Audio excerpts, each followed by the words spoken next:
Today I want to introduce you with Christina Macfarlane. She is a famous CNN journalist and she loves her profession. Of course, she has an amazing story, like all journalists have. And today she is going to sit in the chair as an interviewee. She usually loves interviewing other people, but today I'm going to ask her about how did she start this journey, how did she become the only woman to receive a big award that before was not received in the media industry, and all her hobbies and passions about skiing and sport and everything that you would love to know about her. Follow me and you will see what it takes for a CNN journalist to get where she is today. So Christina, welcome to Global Woman. It's great to introduce you with our community. It's a global community with women from all over the world who aspire the best for themselves. And we're so happy to share your story. It's interesting. How did you enter this male-dominated field and becoming one of the most well-known journalists at the CNN and worldwide in the sport? Thank you, Mirela. Well, it's great to be here and it's great to speak to the women who love your magazine. I started at CNN and in sports journalism because I wanted to be an athlete and I wanted to be a professional athlete, and I knew quite early on that I wasn't quite good enough to get there. So I decided, what is the next best thing to being a professional athlete?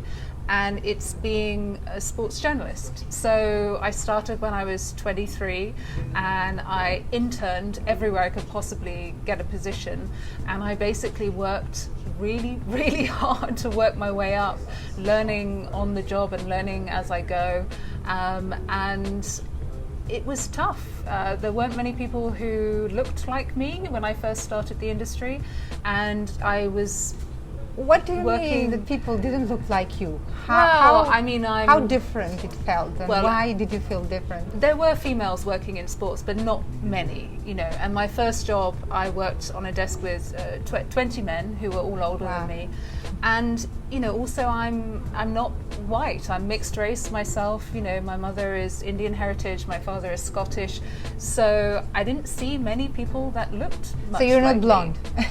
Exactly. I'm not blonde, I'm not blue-eyed, or in this case, I'm not a 40-something-year-old man with white hair, So I had to convince people that I was serious, and that took some time. And in order to do that, I found I needed to work harder than everyone else.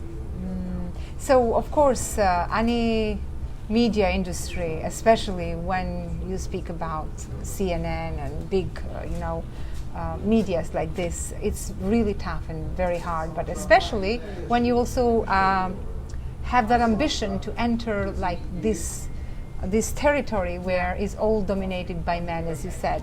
So, did you find challenges at the beginning that somehow it felt like, oh my God, is this something that I want to do? And what made you to feel so determined to continue? Well, first of all, I'm a very competitive person. So, I had a desire from the beginning to succeed.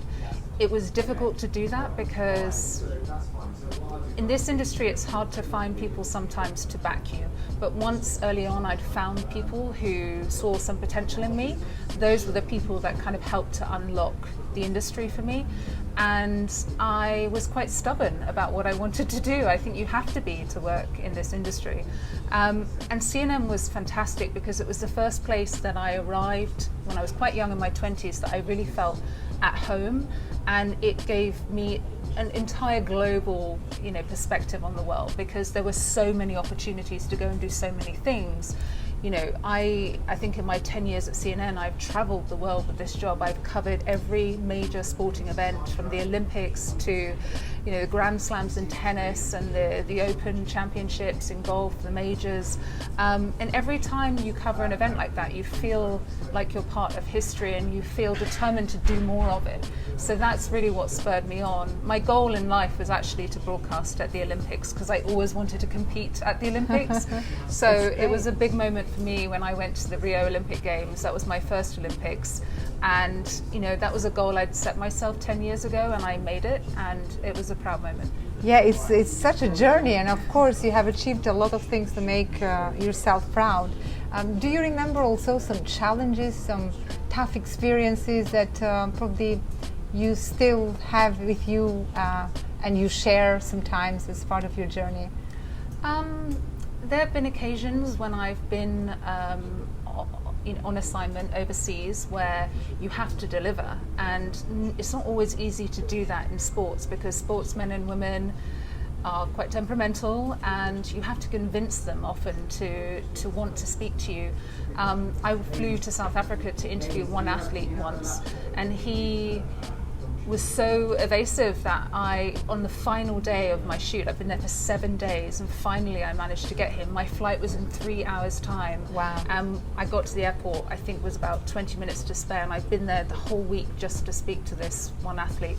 But I was able to get hold of him in the end and convince him to do it, because I rang up his wife and built a rapport with his wife, and then in the end he agreed to do it. So you have to be nimble, and you have to be able to think on your feet and not be disheartened when you get knocked back, because you get knocked back a lot. You get told no 90% of the time, and you have to be able to turn that into a yes. So journalism is not like a luxury job or that kind of celebrity thing that we see on the screen and say, wow, these guys, they do a great life, and they travel a lot, and they have their makeup done, and they have wonderful life and people around. It is an amazing job. I travel the world. I get to cover these amazing sporting Absolutely, events. but there is other side behind as well. There's the other side where you're sitting in a car for 2 hours and it's raining, and you have to do your makeup in the front seat, and then you have to stand in the pouring rain to do your live shots in an umbrella in freezing temperatures.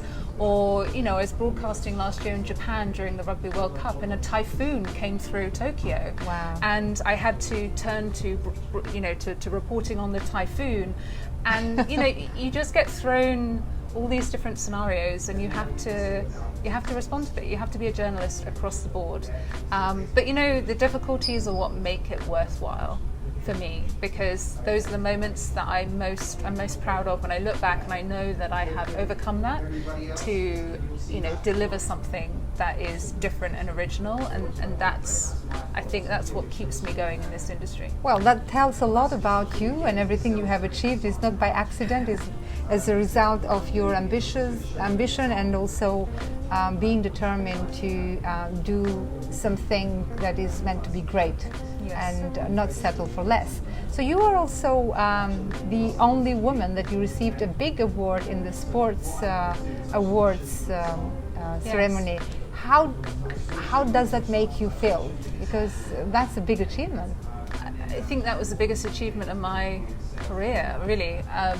And I was surprised, because I was so determined on so focused on my work and on delivering good content that I didn't stop to think that what I'd been doing in 1 year was actually very,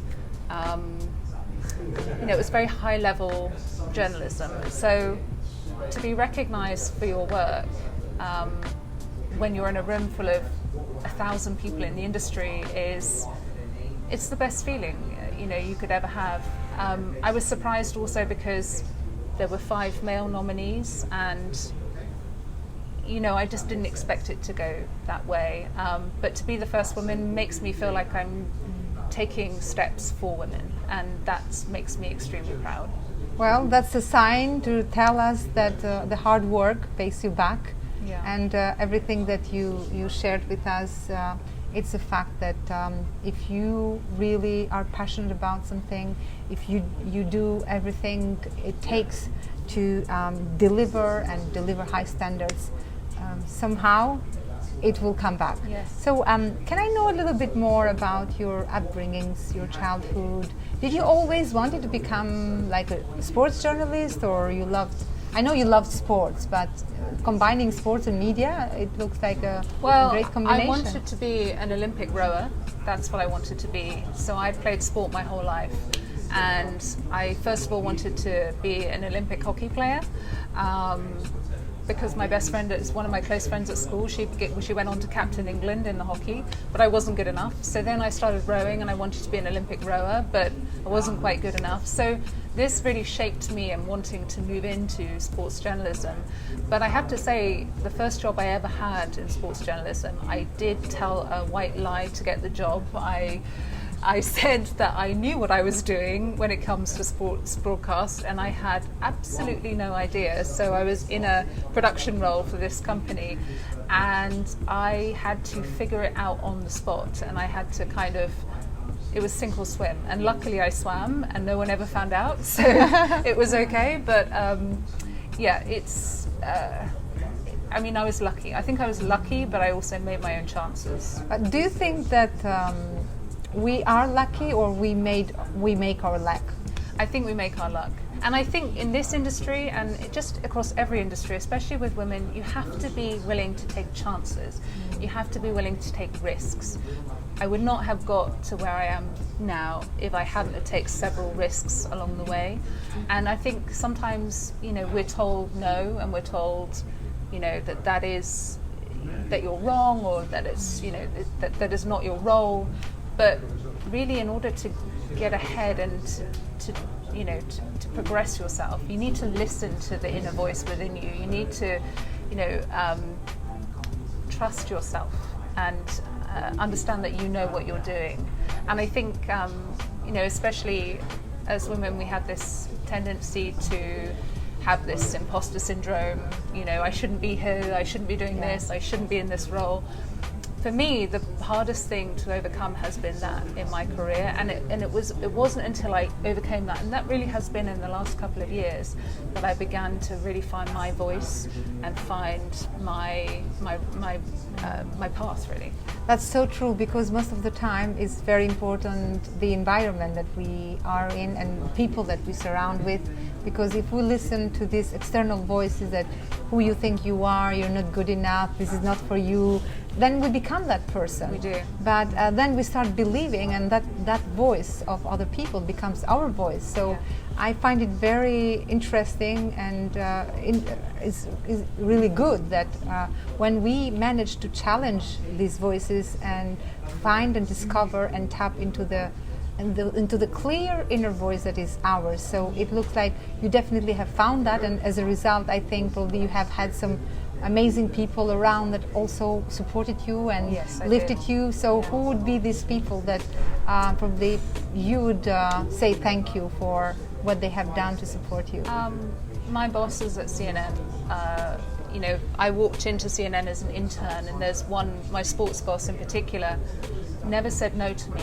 I always said, I want to do the next thing, I want to do the next thing.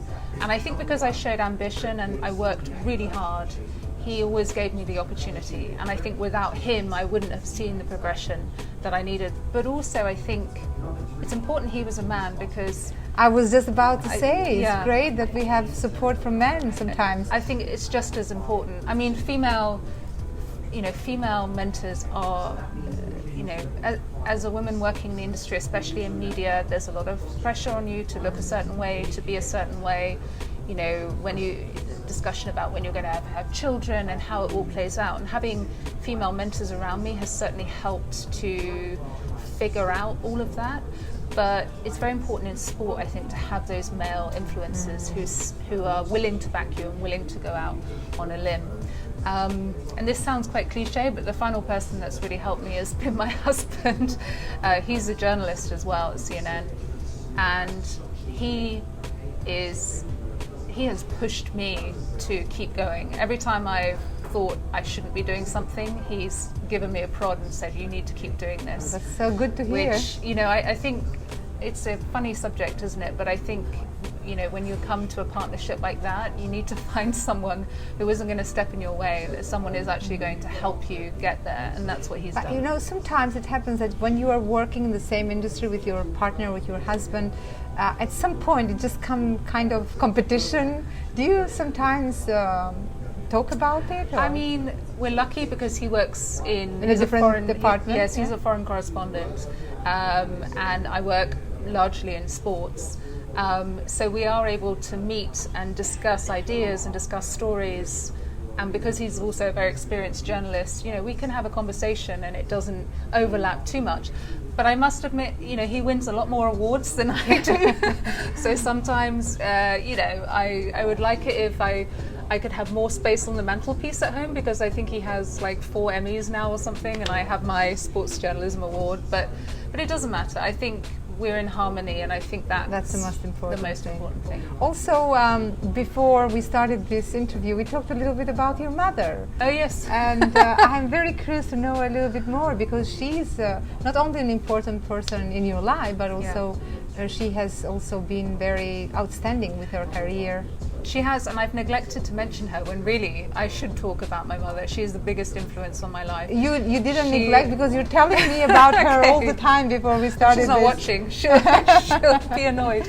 I mean, she has raised 4 children, but she's had a career. She's still working now. She's had a career the whole time. She always instilled in me the importance of having your independence, having your financial independence, and not letting anyone, you know, hold you back. And she's very, very, I mean, I say I'm competitive. My mother is too, on my behalf. And so she has high expectations about you. She does. But she's the kind of sounding board that everyone needs in life, where, especially when you're on TV and you don't know what you look like. So she's the first critical, yeah? And she's very, very, you know, direct about how she thinks I look or sound. So, but it's great to have that impartiality, you know, someone that will tell you straight. Exactly. We need these people in our life, because we know they're honest. And you don't want only people who tell us only nice things, but especially people who trust us. Yes, and I don't often watch myself back, you know, who does, but you know, my mum will always kind of, she watches everything. So I know if something's wrong, I'll probably hear from her on the line, you know.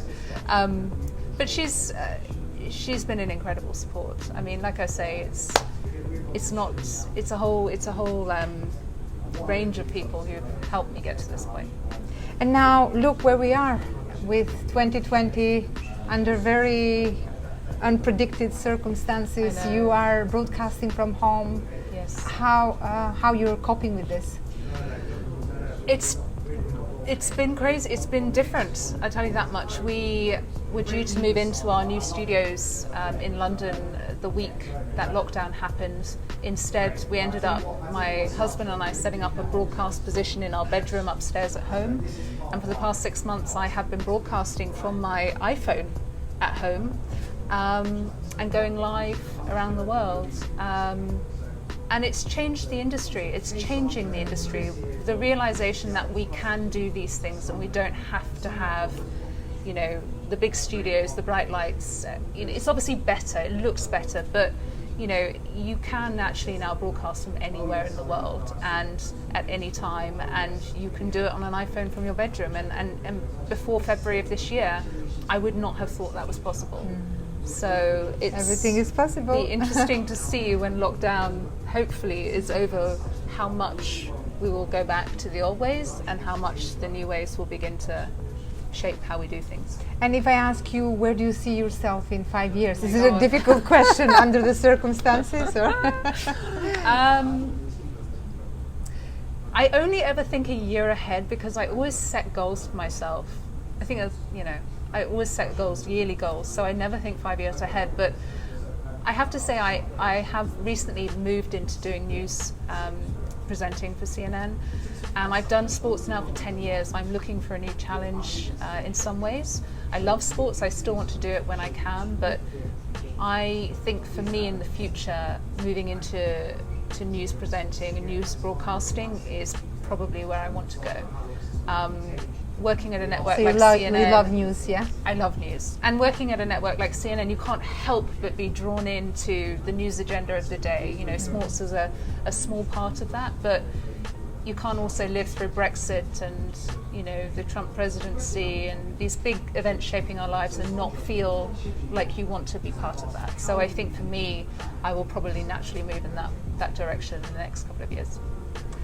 Christina, thank you very much. And well, if you'd like to know more about Christina, you'll have to read the article, the cover story with Global Woman magazine. And the good news is that we are bringing Christina for the next online mastermind class with Global Woman. So thank you very much for sharing this precious time of yours with us. And we look forward to have you for the mastermind class. I look forward to it. Thank you.